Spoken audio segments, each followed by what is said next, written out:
तो गाइस, तो क्या ये 4000 करोड़ की रामायण 1993 की इस मास्टरपीस को सरपास कर पाएगी? तो मेरे हिसाब से अगर ये वाली रामायण इस मास्टरपीस के आसपास भी पहुंच जाती है तो ये एक काफी बड़ी अचीवमेंट होगी इस न्यू रामायण के लिए। तो नमित मल्होत्रा की जो अपकमिंग रामायण मूवी आ रही है, जिसके बारे में तो आई थिंक तुम सभी को पता ही होगा, क्योंकि इसका जो मेन की पॉइंट है वो है कि इसका जो बजट है वो 4000 करोड़ है दोनों पार्ट का।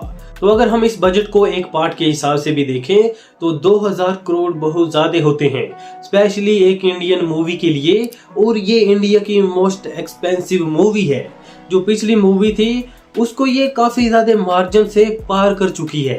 तो अगर इसकी क्वालिटी अच्छी नहीं हुई और स्पेशली जो रामायण का कोर है उसको ये अच्छे तरीके से नहीं दिखा पाई, तो ये रामायण इंडिया की तरफ से एक डिजास्टर मूवी बन सकती है और ये अपना पैसा भी रिकवर नहीं कर पाएगी।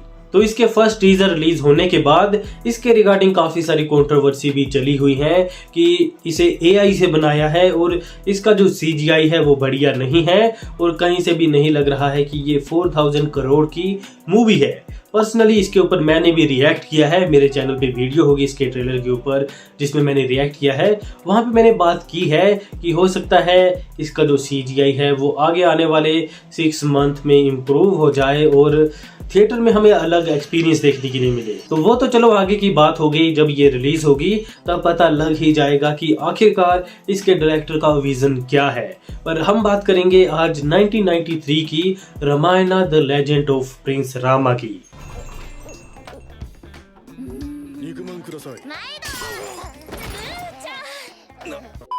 तो मुझे आज भी यकीन नहीं होता है कि 1993 में जापान और इंडिया के बीच में कोलैब हुआ था इस मूवी को बनाने के लिए।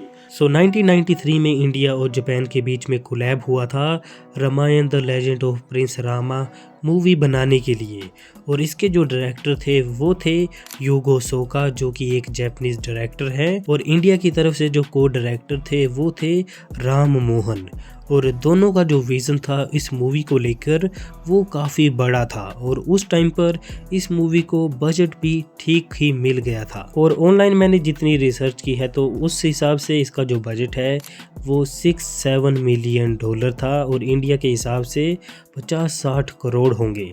पर ये नंबर कंफर्म नहीं है, ये इससे कम भी हो सकता है, क्योंकि कई जो साइट हैं वो इसका टोटल बजट 20 करोड़ भी बताती हैं। और अगर तुमने इस मूवी को देखा है तो तुम्हें पता होगा कि इसकी जो एनिमेशन है वो कितनी ज़्यादा फ्लूइड थी 1993 के हिसाब से भी। तो ये एक क्रॉस कल्चर प्रोजेक्ट था, पर फिर भी इसमें इतना ज़्यादा इंडियन टच था जितना कि आदि पुरुष में भी नहीं था। पर उस टाइम पे जो इंडियन ऑडियंस थी वो इस मूवी को समझ ही नहीं पाई।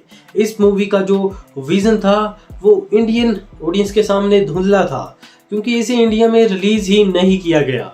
इसको रिलीज तो किया जाना था पर इसके रिगार्डिंग काफ़ी सारी कंट्रोवर्सी चल पड़ी। काफ़ी सारे जो लोग थे वो ये बोल रहे थे कि हमारे भगवान को एज अ कार्टून दिखाना ये अच्छा नहीं है, और भी काफ़ी सारी चीज़ें थी। और इसी के साथ इनका ये भी बोलना था कि जो फॉरेन के लोग हैं वो हमारी रामायण को अच्छे से नहीं दिखा पाएंगे। पर आज मैं ये बोल रहा हूँ कि मेरे हिसाब से आज तक जो रामायण की बेस्ट अडेप्टेशन है एज अ मूवी वो यही है, जिसे कि जापान और इंडियन दोनों ने मिलकर बनाया था। पर जो इंडिया के लोग थे वो इसे समझ ही नहीं पाए। तो इसके बाद फाइनली इतनी सारी बेमतलब की कंट्रोवर्सी के बाद ये इंडियन टेलीविजन पे एयर हुई और इसकी जो कल्ट क्लासिक ऑडियंस है वो भी बनी जिन्होंने इसे टीवी पे देखा था। इसके बाद फाइनली ये 2025 में रीमास्टर होकर इंडियन थिएटर में भी रिलीज हुई, पर ये अच्छी बॉक्स ऑफिस कलेक्शन नहीं कर पाई। फिर भी ऑडियंस ने इसे अच्छे से नहीं देखा, पर इसका जो रीमास्टर वर्जन है वो आज भी ऑनलाइन अवेलेबल है, तुम इसे चेकआउट कर सकते हो। और आई थिंक जिस तरीके से इस एनिमेटेड रामायण में जो रामायण का कोर है, जिस तरीके से उसे प्योरिटी से दिखाया है, वो लाइव एक्शन में लाना लगभग इम्पॉसिबल है।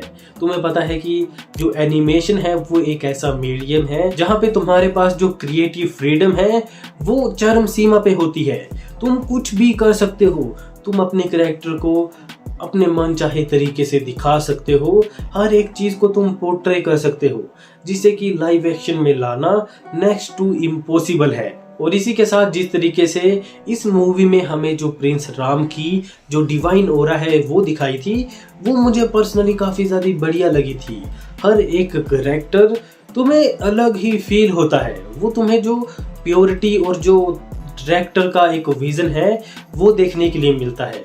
ऐसा नहीं है कि उन्होंने इसे बस पैसा कमाने के लिए बनाया था, इंडिया के साथ मिलकर हम पैसा कमाएंगे, नहीं, उनका जो कोर है वो तुम्हें इस मूवी में देखने के लिए मिल जाएगा कि वो कितना ज़्यादा प्योर था। पर फिर भी इंडियन ऑडियंस इसे नहीं समझ पाई जब टाइम था। और तुम्हें तो पता ही है कि रामायण की जो कथा है वो अपनी फाइट के लिए ही पॉपुलर नहीं है, उसका जो मेन कोर है वो अलग है। जिस तरीके से इसमें हमें करैक्टर दिखाए हैं, जिस तरीके से हमें इसमें काफ़ी सारे जो लेसन देखने के लिए मिलते हैं वो इम्पोर्टेंट है। अगर उसे अच्छे से पोर्ट्रे कर दिया और बाकी के जो सीन है वो भी अच्छे नहीं है, अगर डायरेक्टर ने जो सही मायने में जो इमोशन है उन्हें कैच कर लिया और उसे स्क्रीन पे दिखाने में कामयाब हो गए, तो ये मूवी जो है अपकमिंग जो नमित मल्होत्रा वाली रामायण है वो सक्सेस हो सकती है। पर अगर इस मूवी के पीछे अगर गोल पैसा ही हुआ तो आई डोंट थिंक कि ये 1993 की Ramayan the legend of prince Rama को सरपास कर पाएगी। वैसे भी बहुत ज़्यादा मुश्किल है इस मूवी को सरपास करना, जिन लोगों ने देखा है उन्हें पता है। तो अगर आपने इस मास्टरपीस को अभी तक नहीं देखा है तो ये YouTube पर फ्री में अवेलेबल है, और वो भी इसका रीमास्टर वर्जन जो कि 2025 में रिलीज़ हुआ था। माना जब ये थिएटर में रिलीज़ हुआ तो ये अच्छी कमाई नहीं कर पाई, पर फिर भी YouTube पे इसे अच्छे खासे व्यूज़ हैं, लगभग 20 मिलियन व्यूज़ हैं इसको पिछले एक साल में। तो अगर आपने अभी तक इस मूवी को चेकआउट नहीं किया है तो इसको एक बार ज़रूर चेकआउट कर लेना, क्योंकि अगर तुम ऐसी मूवीज़ को सपोर्ट करोगे तो हो सकता है आगे जाकर हमें जो जापानीज़ एनिमेशन है और जो इंडियन कल्चर है दोनों के बीच में और भी काफ़ी सारे कोलैब देखने के लिए मिले। तुम खुद ही सोचो, जापानीज़ एनिमेशन और इंडियन कल्चर, और पता नहीं क्यों पर मुझे लगता है कि ये दोनों जो कल्चर हैं वो एक साथ चलने के लिए बने हैं, इंडियन एपिक स्टोरीज़ और जापानीज़ एनिमेशन। और पर्सनली मैं फुल रामायण, महाभारत, इसके अलावा जो श्री कृष्णा की स्टोरी है उसे मैं एनिमेशन में देखना चाहता हूँ, मॉडर्न एनिमेशन में। और इसका एक और एग्जांपल है, जैसे कि तुम्हें पता है हमें महाअवतार नरसिम्हा मूवी देखने के लिए मिली थी, वो कितनी ज़्यादा क्रेज़ी थी, माना वो एक 3D मूवी थी।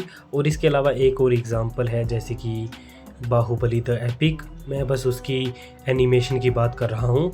अगर वैसी एनिमेशन में हमें और सीरीज़ देखने के लिए मिले तो वो काफ़ी ज़्यादा बढ़िया रहेगा। और माना वो जापानीज़ एनिमेशन नहीं है पर वो जो है वो वाइडर ऑडियंस के लिए बनी है।